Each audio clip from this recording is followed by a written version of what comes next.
Hi mga kagala! Welcome sa Icos Bikes and E-Bikes Bodega. Meron tayong bagong model ng 4 wheels. Ito yung ating SpongeBob inspired na naka 1,500 watts na ang motor power niya. Kaya goods na siya sa ahunan. Naka 60 volts, 20 amperes na rin ang kanyang battery. At ang kagandahan sa SpongeBob unit natin, naka power steering na siya, Sir Edwin. Kita niyo naman, napaka-smooth ng steering wheel niya.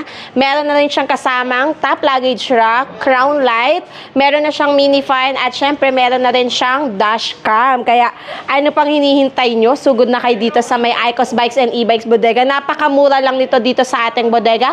For only 75,000 maa-avail nyo na to. At meron tayong papiso sale promo dahil every purchase of SpongeBob natin na 4 wheels, makukuha nyo yung ating mga 2 wheels e-bike for only piso. Ayan.